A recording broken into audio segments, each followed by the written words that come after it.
This black fog over the board must have some connection to Thelindis. But why is it taking this form? Does it have something to do with Rarir's past? Another mystery I'll need to unravel.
Author Thelindis. Over the course of this week, the research object was subjected to interference for a total of 60 hours for experimental purposes. The results are as follows. Research dating back to the Crimson Moon Dynasty has established 2 points regarding moon marrow. Firstly, its origins have something to do with a god's power. Secondly, it serves as a portal to an as-yet indeterminate location. Moon marrow can thus be defined as a spatial gateway. However, there are a number of hurdles to overcome before we can answer the question of where it leads to. To start with, opening the gateway requires a specific power source, which the relevant literature indicates. An enormous amount of power is then required to keep the gate open. Currently, the total power output of our instruments remains in the single digits. To make matters worse, I am now the only staff member remaining in the Moon Marrow lab. The Universitas Magistrorum recently decided to move most of its personnel into abyssal energy research, which has stymied all Crimson Moon-related projects. This is not a wise move. I have always maintained that placing all our hopes in a single source of power is risky, especially one as poorly understood as this. As well as making ourselves overly reliant on a single resource, we are neglecting other promising technologies. I apologize if this comes across as disrespectful. But as a Moon Marrow researcher, I desperately want to see the world beyond the gateway. If we really made it there one day, what would we find? And how would we go about taming the unknown? My imagination is endlessly fueled by questions such as these.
This is for you.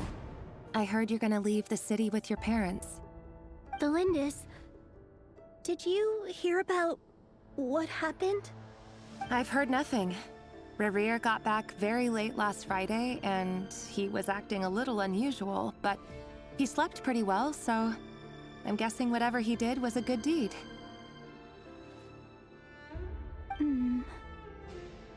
You never saw him, and I don't know what he did. And this conversation never happened. You understand? What if he finds out that you pried into his secrets? Don't be silly. I don't know what secrets he does or doesn't have. All I know is he's just a normal guy who happens to run some errands for the king. Are you scared of him? I don't know. The Rerir I know doesn't match the person you all describe. Logically, I should be scared of him. And yet, I don't want to lose him. But enough about that. You should get going, and be careful with the package I gave you. Keep it secret. Keep it safe. What's in it? A piece of the moon. All you need to know is that as long as you keep it safe, then in the future, everyone will be able to see a red moon. A red moon? You mean our moon? That's right. Our moon. Promise me you'll look after it.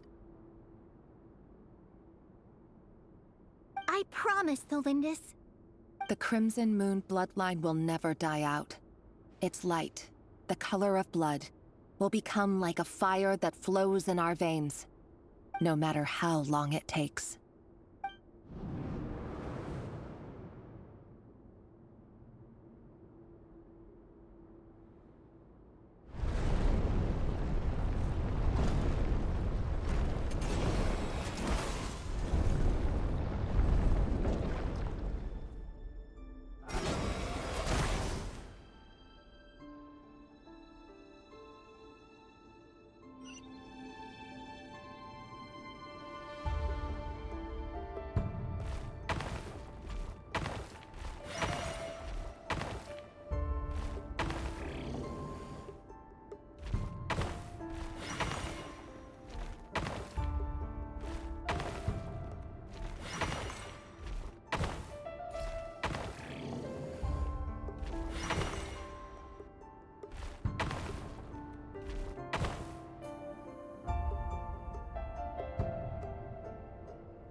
Hurry, everyone, and stick to the plan.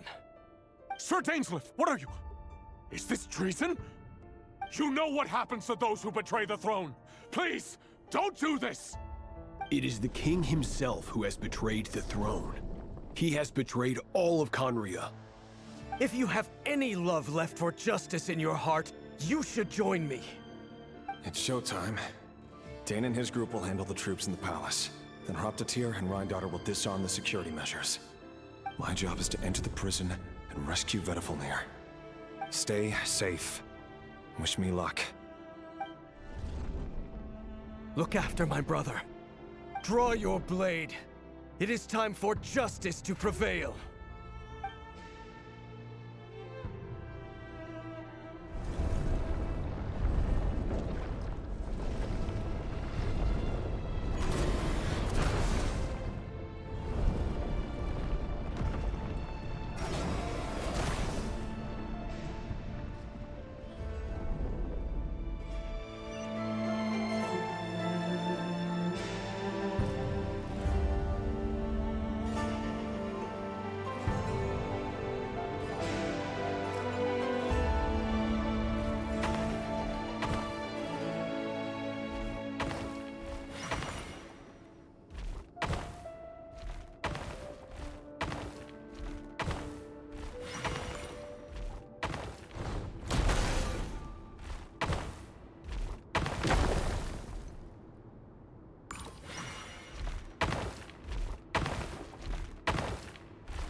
And the smell is abominable.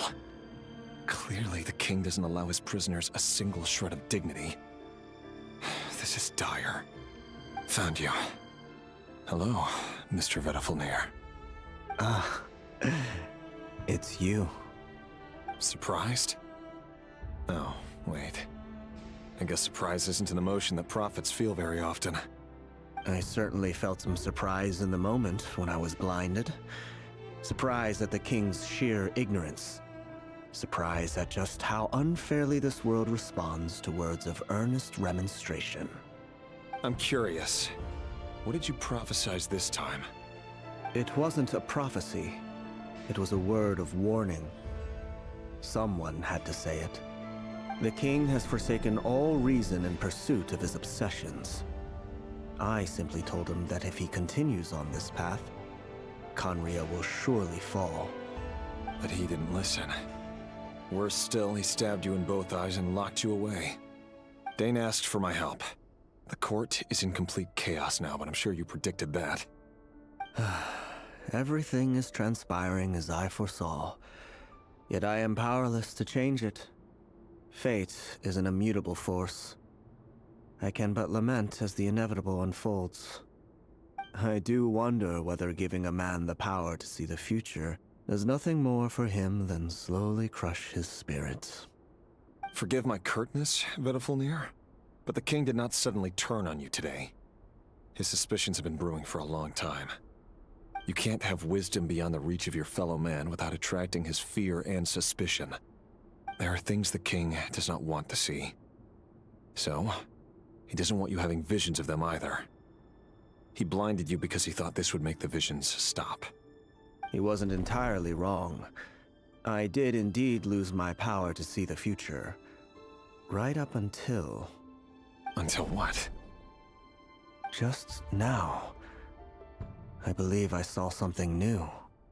Well, tonight could go a lot of different ways. 5 of us banded together to storm the palace, also we could rescue you. This will go down as the most tumultuous day in Khaenri'ah history. I sense hatred in you. But also hope. A desperate hope that with the tyrant deposed, that will be the end of the story. But this is not the end. It is the beginning of a new chapter, in a whole new story. There are many men of honor and courage in this world, Rerir. But you are not one of them. You're not here for justice, are you? You're here for yourself. Is that a dagger? Interesting. Why not the polearm? It was always your weapon of choice. With your abilities, I don't doubt that you were able to recover some of your sight. But I also doubt that you want to make an enemy of me right now. Of course not. We're on the same side, aren't we? We could be. But I need you to be honest with me, Vedifulnir. At this point, you're my only hope for the future. You mean your future? With your beloved, Thelindis? Yes. And I know there are bigger things at stake here. A dynasty, a nation, maybe the entire world. But forgive me, I care first and foremost about myself. I can't abandon the one I love to save myself. I just can't do it. But you see a broader picture of the future than I. You see the solutions to the biggest problems of our age. So tell me, what is my solution? What's the answer? In matters of fate, answers are either right or wrong. What will be, and what will not. Maybe you are willing to pay a certain price in the pursuit of happiness, but unfortunately, fate does not negotiate. That is the cruelest thing about fate. It is unmoved by your sacrifices. That can't be true. I know it's your voice that I keep hearing in my head, urging me to see how the world is changing, to seek more power, so I can protect the things I love. You show me disaster, but you won't show me how to avoid it? Why? Why are you doing all this? My voice. In your head.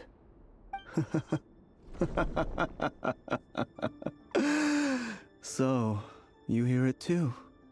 The voice that steals your mind, gains your trust, and drives you crazy. It turns out that we are not so different, you and I. Vedifulnir just broke into the strangest smile I've ever seen in my life, as if he'd discovered some monumental secret. But then he suddenly switched to looking extremely weary. Very well then. My advice to you is as follows. You must persevere. Whatever trials and tribulations you may face, be steadfast in the belief that they are your path to the future. For as long as you live, your story with Thelindis shall not come to an end. That is the only chance you have of fighting back against fate. It is up to you whether you believe my words. Regardless, that is all I will say on the matter. I have no right to intervene any further. I will hold you to your word. Thank you for setting me free. In return, I will tell you one more thing that you cannot afford to ignore. Just then, a strange wave of energy rippled through the city. We had no idea what it could mean. If I were you, I would head to the Universitas Magistrorum. The Universitas? Oh no! I'm sure we'll be seeing each other again very soon, Rerir. Whatever Vedifalnir said, I didn't catch it. I didn't even help him out of the prison. There was no time to lose. The Universitas. That reminds me of a rumor I once heard. Allegedly, the king installed secret mechanisms in the palace and around the city. No one knows where they are or what kind of power they hold. But if they were ever gonna activate, it would probably be on a night like tonight. Help! Help! Hold on! Don't let them anywhere near you! Save me! I can't! Ah! That sounded like an explosion. So, the rumor is true? The king really went through with it? What other means does the king have at his disposal? They must run on power from the Abyss. And given it's a major center of Abyss research, anyone over at the Universitas will be in grave danger. I have to hurry! Monsters! At the Universitas Magistrorum? Why now? Oh no! They're coming! It's no use. The table won't hold out much longer. The weapons. Where are the weapons? Of course. All the lab equipment was upgraded after the inspection last week, but the new weapons haven't been allocated yet. I'm done for. Is anyone there? I need help! Ah!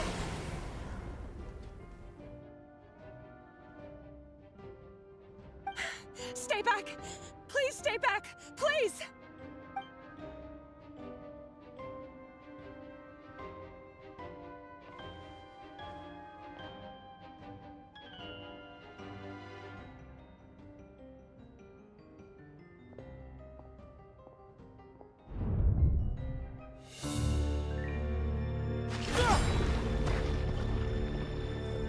What's that?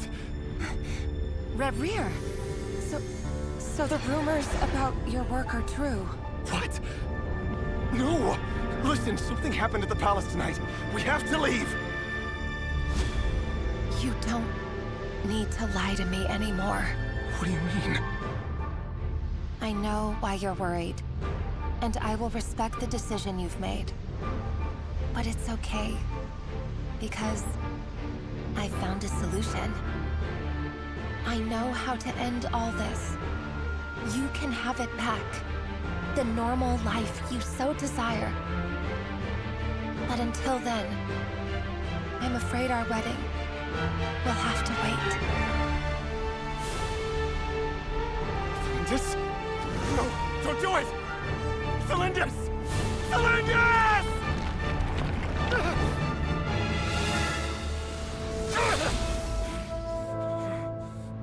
I told you, Rerir. Let her go. You will find someone better. No! I won't do it! I have to save her!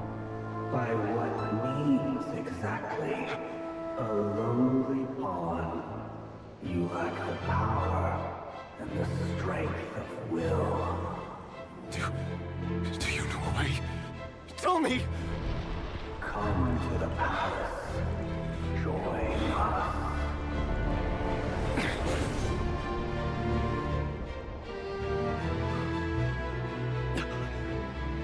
Rerir, thank goodness we... Step forth and take your share. You made it. Not you too.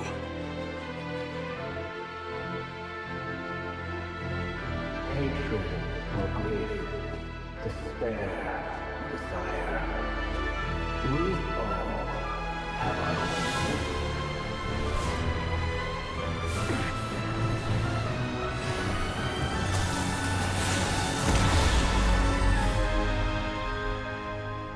Rerir.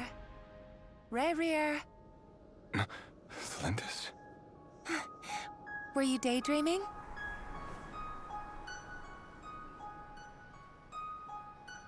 You still remember, Rerir? That question you asked me a couple of weeks ago? Oh. You mean the proposal? Yeah. I'm wondering, where do you think would be a good place to discuss it? Maybe in the garden? Or were you thinking a fancy restaurant? It's your choice.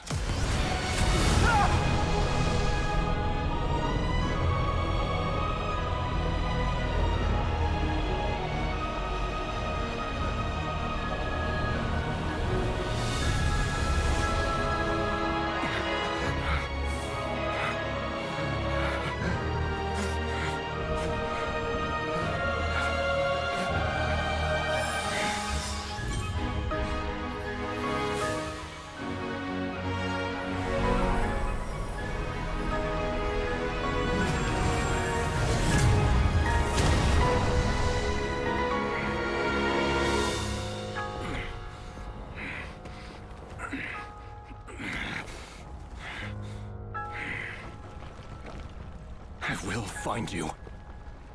And then, you can give me your answer.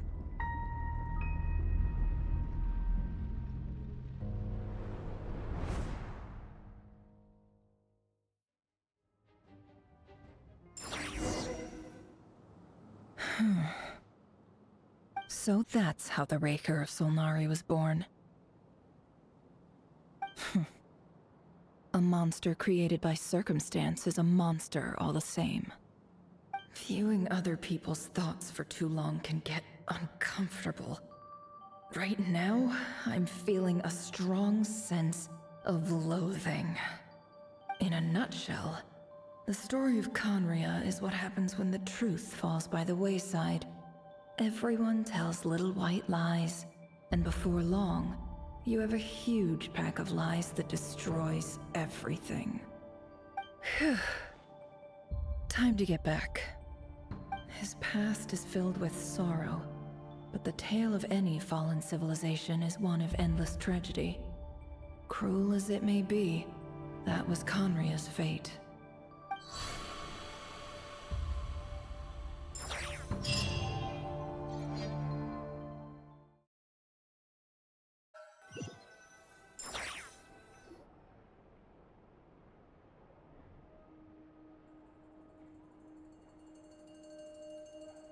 Everyone, I'm back. Can I get a standing ovation? Never! How are you holding up? Feeling okay? She's fine. Boss is a pro. Yes, I'm fine. You will have seen the events of Rarir's life through my thoughts. It's now clear that he is just a regular nobody, driven by personal tragedy, as he said himself. I mostly agree. There's only so much we can know about him from his memories alone, but they did give us a clear glimpse into his life in Khaenri'ah. However, I would not consider Rarir to be a nobody. He was deeply involved in the events of that era. Yet, when the catastrophe of a generation strikes, nobody is safe. Sounds to me like you're speaking in riddles again. Is this you urging me not to abandon the people of Nod Krai in their hour of need? That's not what I meant. Although I do hope you choose to remain a part of the plan. Without you, the mission ahead will be all but impossible. Then try to remember that I respond better to the carrot than the stick. And I don't appreciate being bossed around. Now, as for you, Missy, you were excellent. You stuck to the rules of the ceremony and kept your mouth shut the entire time. Bravo. Cool. So, can you fill me in on the deets now? Most of what I saw went right over my head. Patience. You'll hear the whole story, don't you worry. But let's meet up with the others first. It will save me narrating it twice. Yehoda? Yes, boss. Let me get that door for ya. That's more like it. For a moment there, I was worried you'd forgotten about the first clause of your employment contract. Forgive my curiosity, but what does the first clause say?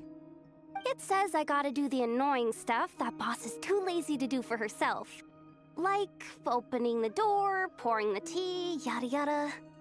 Is that right? If something is in the contract, it's because she willingly agreed to it. Rest assured that the Curatorium abides by the very strictest of labor policies. You don't seriously think I'm cruel enough to treat her like my slave? In any case, I've hardly shied away from my share of the work today. Hope I don't catch Flintz and Varka lounging about in their chairs, enjoying a leisurely cup of tea. There's nothing I dislike more than other people enjoying themselves while I'm hard at work.